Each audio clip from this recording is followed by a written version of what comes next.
പലരും എനിക്ക് മെസ്സേജ് ചെയ്ത് ചോദിക്കുകയാണ്, കാലിക്ക് എന്താണ് പറ്റിയത്? കാല് നിങ്ങൾ ഇതുവരെ ഞങ്ങളെ കാണിച്ചു തന്നില്ലല്ലോ, എന്താ പറ്റിയത്, എങ്ങനെയാണ് പറ്റിയത്, ഒന്ന് ഞങ്ങളുടെ അടുത്ത് പറയുമോ എന്ന് ചോദിച്ചിട്ടുണ്ടായിരുന്നു. അപ്പോൾ അതിനെന്താണ് എങ്ങനെയാണെന്നുള്ള എൻ്റെ കാലും അതിനെ സംബന്ധിച്ചിട്ടുള്ള വിഷയവും കാര്യങ്ങളൊക്കെ പറയാമെന്ന് കരുതിയിട്ടാണ് ഇങ്ങനൊരു വീഡിയോ ചെയ്യുന്നത്.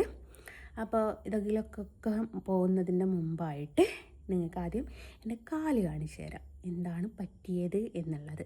എന്നിട്ട് ഞാൻ ബാക്കി സംസാരിക്കാം കേട്ടോ. തലവേദന വന്നിട്ട് ഇവിടെ അടുത്തുള്ള ഒരു ഫേമസ് ആയിട്ടുള്ളൊരു ക്ലിനിക്കിൽ ട്രീറ്റ്മെൻറ്റിന് പോയതാണ്. തലവേദനയും കാലും തമ്മിൽ എന്താ ബന്ധം എന്നായിരിക്കും നിങ്ങൾ ചിന്തിക്കുന്നത്. അതിന് ഇഞ്ചക്ഷൻ ചെയ്യണമെന്ന് പറഞ്ഞു. അപ്പോൾ കൈക്ക് എവിടെയും വെയിൻ കിട്ടുന്നില്ല എന്ന് പറഞ്ഞിട്ട് ഇവർ കാൽക്ക് വെയിൻ ഉണ്ട് എന്ന് പറഞ്ഞിട്ട് കുത്തിയതാണ്. നോക്കുമ്പം കാൽക്ക് വെയിനും ഇല്ലായിരുന്നു അവർ കുത്തുന്ന സമയത്ത്. അതേപോലെ ഡോക്ടർ പറഞ്ഞ മരുന്നുമല്ല അവർ കുത്തിവെച്ചത്. അപ്പോൾ പിറ്റേന്നേക്ക് ഇതേ അവസ്ഥയായി കേട്ടോ. ഒന്നായിട്ട് ചുവപ്പ് കളറ് വന്ന് നീരെടുത്ത് വണ്ണം വെച്ചു. അങ്ങനെ എനിക്ക് വൈകുന്നേരം ആയപ്പോഴേക്ക് നടക്കാൻ പറ്റാത്തൊരവസ്ഥയിലേക്ക് വന്നുപെട്ട്. അങ്ങനെ തിരിച്ചവിടെ പോയി കാണിച്ച സമയത്ത് അവർക്കൊന്നും ചെയ്യാനുള്ളൊരു ഓപ്ഷൻ ഇല്ല, നിങ്ങൾ വേറെ എങ്ങോട്ടെങ്കിലും കൊണ്ടുപോയിക്കോളി എന്ന് പറഞ്ഞ്. അങ്ങനെ നേരെ ഗവൺമെൻറ് ആശുപത്രിയിൽ കൊണ്ടുപോന്നു. ഗവൺമെൻറ് ആശുപത്രിയിലത്തെ ട്രീറ്റ്മെൻ്റ് ആട്ടോ നിങ്ങൾ കാണുന്നത്. അവരെനിക്ക് പെയിനും ചോർച്ചിലിനൊക്കെയുള്ള ഇഞ്ചക്ഷൻ ചെയ്തു തന്നു. അതേപോലെ ഡോക്ടർ പറഞ്ഞൊരു കാര്യമുണ്ട്, എന്തും സംഭവിച്ചേക്കാം, ഇവൻ മരണം വരെ സംഭവിച്ചേക്കാം, ഇഞ്ചക്ഷൻ മാറി കുത്തിയതാണ്. അതുകൊണ്ട് എന്തെങ്കിലും ബുദ്ധിമുട്ടുകൾ വരികച്ചാൽ എത്രയും പെട്ടെന്ന് ഹോസ്പിറ്റലിലേക്ക് എത്തണം. എന്ന് വെച്ചാൽ പനിയോ ശ്വാസതടസ്സമോ അങ്ങനെ എന്തെങ്കിലും ഉണ്ടാവുക വെച്ചാൽ ഒന്നും നോക്കാതെ ഹോസ്പിറ്റലിലേക്ക് വരണം. കാര്യം മരണം വരെ സംഭവിച്ചു പോയേക്കാം എന്നാണ് ഡോക്ടേഴ്സ് പറയുന്നത്. കാര്യം എന്താ വെച്ചാൽ ഇവർ വെയിനിലല്ല, വെയിൻ്റെ പുറത്ത് കുറച്ചധികം ഡോസ് കൂടിയ മരുന്നാണ് അവരടിച്ചത്. അപ്പോൾ ഡോക്ടർ ആ സമയത്ത് നോക്കുന്ന സമയത്ത് കാൽക്ക് പൾസ് ഉണ്ട്. അപ്പോൾ പൾസ് നിലവിൽ നിന്നു പോയാൽ അവിടെ ഒന്നായിട്ട് ഇൻഫെക്ഷൻ ആവാനും അതോടൊപ്പം പഴുപ്പ് വന്ന് ഹോസ്പിറ്റലിൽ അഡ്മിറ്റ് ചെയ്ത് ഇഞ്ചക്റ്റ് ചെയ്യേണ്ട ഒരു സാഹചര്യത്തിലേക്ക് വരികയും ചെയ്യും എന്ന് പറഞ്ഞു.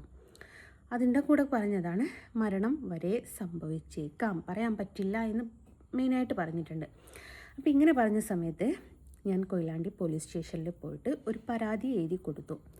ഡോക്ടർ പറയുന്നുണ്ട് ഇങ്ങനെയൊക്കെയാണ് സംഭവങ്ങൾ, അതിലൂടെ നമ്മുടെ ഡെത്ത് വരെ സംഭവിച്ചേക്കാം എന്ന് പറയുന്നുണ്ട്. ഇവൻ എൻ്റെ ഡെത്ത് സംഭവിച്ചാൽ ഇന്ന ആശുപത്രിയാണ് ഉത്തരവാദി എന്ന് പറഞ്ഞിട്ട് ഞാനവിടെ പോലീസ് സ്റ്റേഷനിൽ ഒരു കംപ്ലൈൻറ്റ് കൊടുത്തിട്ടുണ്ട്. അപ്പോൾ കംപ്ലൈൻറ്റ് കൊടുത്തിട്ട് ഹോസ്പിറ്റലുകാരെ വിളിച്ചിട്ട് അവിടുത്തെ സെക്യൂരിറ്റി ആട്ടോ വന്നത്.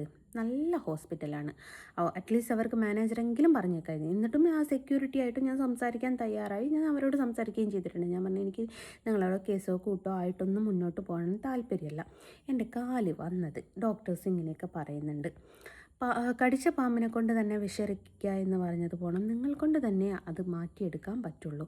അപ്പോൾ നിങ്ങളത് മാറ്റി തന്നാൽ മതി, അതും ഹോസ്പിറ്റലിൻ്റെ പൂർണ്ണ ഉത്തരവാദിത്വം പൂർണ്ണ ചിലവിലൂടെ എന്ന് പറഞ്ഞു. അപ്പോൾ ആയിക്കോട്ടെ എന്ന് പറഞ്ഞു, അവരത് ചെയ്തു തരാമെന്ന് പറഞ്ഞു. അപ്പോൾ അവർക്ക് കൂട്ടത്തിലൊരു പരാതി ഉണ്ട് എന്ന് പറഞ്ഞു. അരുൺ അവിടെ ചോദിക്കാൻ പോയത് അവർക്ക് ഇഷ്ടമായിട്ടില്ല, അങ്ങനെ ചെയ്യാൻ പാടില്ലായിരുന്നു എന്ന് പറഞ്ഞു. ഞാൻ പറഞ്ഞു അവർ കേസായിട്ട് മുന്നോട്ട് പോവുകയാണെങ്കിൽ പോയിക്കോളൂ, ഒരു പ്രശ്നവുമില്ല. ആ നേഴ്സിൻ്റെ ബന്ധുവിനെ അല്ലെ കുടുംബത്തിനെ അരുൺ പറഞ്ഞു എന്ന് പറഞ്ഞിട്ടാണ് നേഴ്സ് കേസ് കൊടുക്കാൻ തയ്യാറായത്. അരുൺ ഇങ്ങനൊരു വാചകം പറഞ്ഞിട്ടുണ്ട്, ഞാനിത് വന്ന് ചോദിച്ചതിൽ നിൻ്റെ വീട്ടിൽ നിന്നും ഇതേപോലെ ആരെങ്കിലും വന്ന് ചോദിക്കുകയാണെങ്കിൽ ചോദിച്ചോ, അതിനുള്ള കറക്റ്റ് ഉത്തരവും ഞാൻ കൊടുക്കും. ഓളക്കാൽക്ക് എന്തെങ്കിലും പറ്റിപ്പോയാൽ ബാക്കി അവിടുന്ന് അങ്ങോട്ടും ഞാൻ കൊടുക്കും എന്ന് പറഞ്ഞിട്ടുണ്ട്. കാരണം ഇപ്പുറത്ത് ഹോസ്പിറ്റലിൽ നിന്ന് പറഞ്ഞിട്ടുണ്ട് അത് ഇൻഫെക്ഷനായി തുടങ്ങുകയാണ്, ഒന്നായിട്ട് റെഡ് കളറായിട്ട് വന്ന ഇൻഫെക്ഷനായിട്ട് തുടങ്ങുകയാണ്, അതേപോലെ ഡെത്ത് വരെ സംഭവിച്ചേക്കാം. കാരണം ഒരു ഡോസുള്ള മരുന്ന് വെയിനും അല്ല വെയിൻ്റെ പുറത്തടിച്ച് അതിൻ്റെ സൈഡ് എഫക്റ്റ് വന്ന് ശ്വാസം മുട്ടലോ പനിയോ, ഇതിൻ്റെ ഉള്ളിൽ കൂടി എനിക്കൊരു പനിയും കഴിഞ്ഞു പോയിട്ടോ, ഡെത്ത് വരെ സംഭവിച്ചേക്കാം എന്നിപ്പുറം പറയുന്നുണ്ട്. നിങ്ങൾ തന്നെ കേൾക്കുന്നില്ലേ, വയറ്റ് കത്രിക വെച്ചിട്ടും മൊബൈൽ വെച്ചിട്ടൊക്കെ അപ്പോൾ ഓരോരോ ട്രെൻഡ്. പക്ഷേ അതൊക്കെ ഗവൺമെൻറ് ആശുപത്രിയാണെന്ന് വിചാരിച്ച് നമുക്ക് സഹിക്കായിരുന്നു. പക്ഷേ ഇത് അങ്ങനെയല്ലല്ലോ. അപ്പോൾ അത് പറഞ്ഞപ്പോൾ ഞാൻ പറഞ്ഞു കംപ്ലൈൻറ്റ് ഞാൻ പിൻവലിക്കാൻ തയ്യാറല്ല. അവർ കേസ് കൊടുക്കട്ടെ, അവർ തീരുമാനിക്കട്ടെ. ഞാൻ എപ്പോഴും സൗമ്യമായ ഭാഷയിലാണ് ഞാൻ പറഞ്ഞത്. ഞങ്ങൾക്ക് പരാതിയോ കാര്യങ്ങളോ ഇല്ല. എൻ്റെ കാല് ഇങ്ങനെ ആക്കി തന്ന ആ കുട്ടി തന്നെ എൻ്റെ കാല് പഴയ രൂപത്തിലേക്ക് ആക്കി തരണം. അത് ആ കുട്ടി ഉത്തരവാദിത്തം ഏറ്റെടുക്കുക ചെയ്യേണ്ടത് എന്ന് പറഞ്ഞിട്ടുണ്ടായിരുന്നു.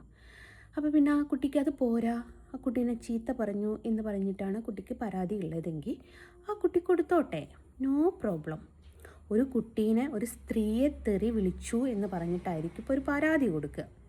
ഒരു സ്ത്രീയെ തെറി വിളിച്ചു എന്ന് പറയുന്ന പരാതിക്കാണോ, അല്ലെങ്കിൽ ഡോക്ടർ എഴുതി തന്ന മെഡിസിൻ അല്ലാതെ മറ്റൊരു മെഡിസിൻ വെയിനല്ലാതെ ശരീരത്തിൽ കുത്തിവെച്ച് ആൾക്ക് എന്തെങ്കിലും ബുദ്ധിമുട്ടുകൾ വരുന്നതാണോ വലുത് എന്നുള്ളത് അവരാലോചിച്ചോട്ടെ. ഞാൻ രണ്ടും പറഞ്ഞു, നിങ്ങൾക്ക് എന്താ വെച്ചാൽ ചെയ്യാം, എനിക്കൊരു വിഷയമില്ല എന്ന് പറഞ്ഞ് നിൽക്കുക. അപ്പോൾ ഇപ്പോഴും എൻ്റെ കാല് മാറിയിട്ടില്ല.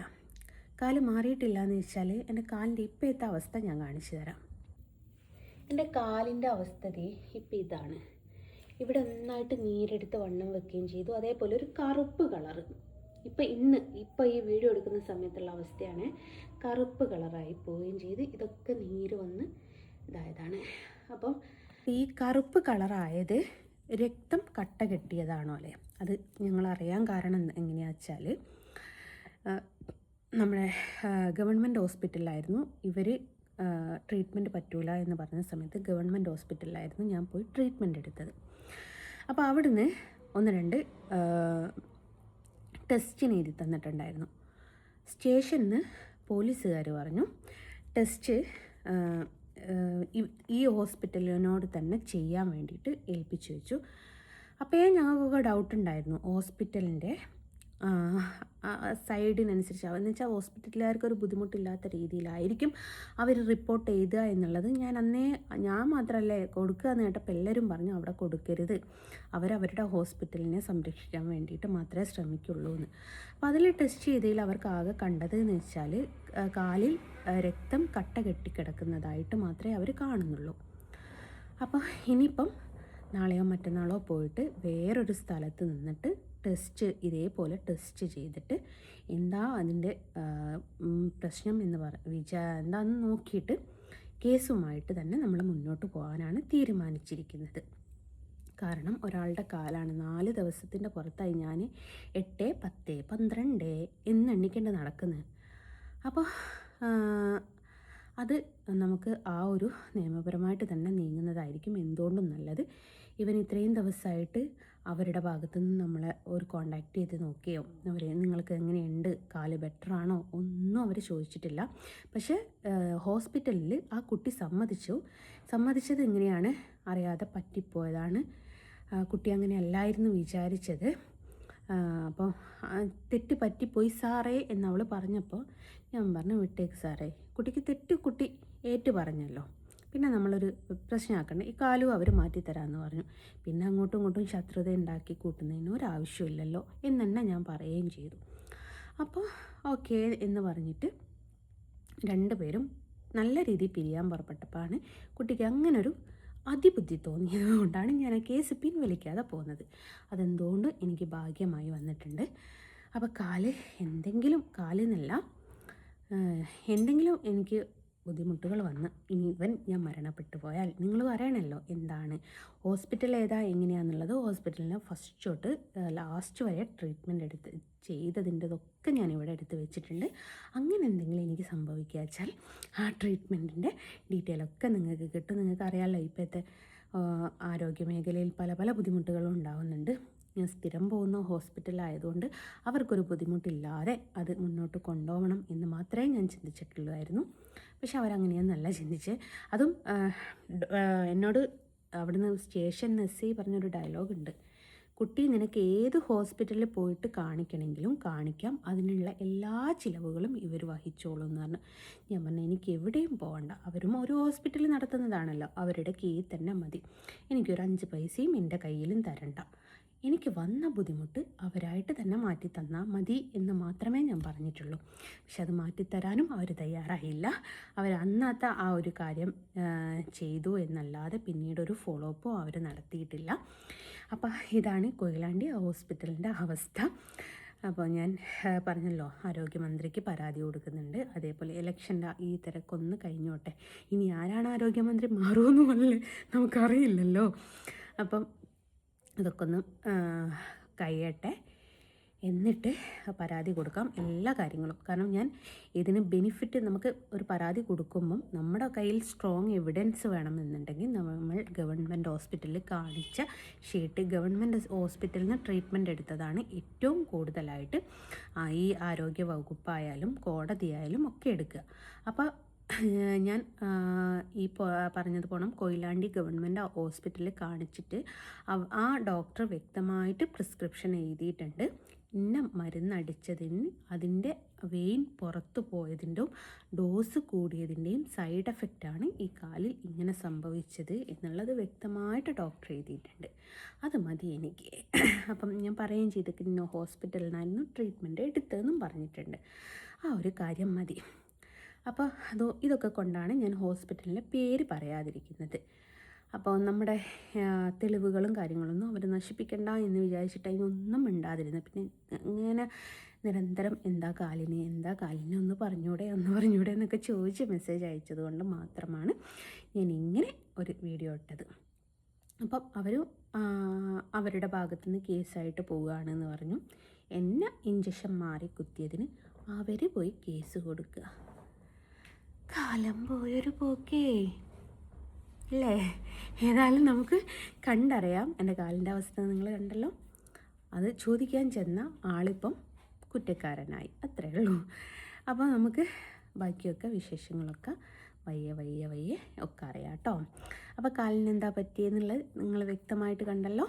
അപ്പോൾ എല്ലാവരോടും ബൈ പറഞ്ഞിട്ട് ബൈ ഫ്രം ജസ്ന സലീം. ടാറ്റാ.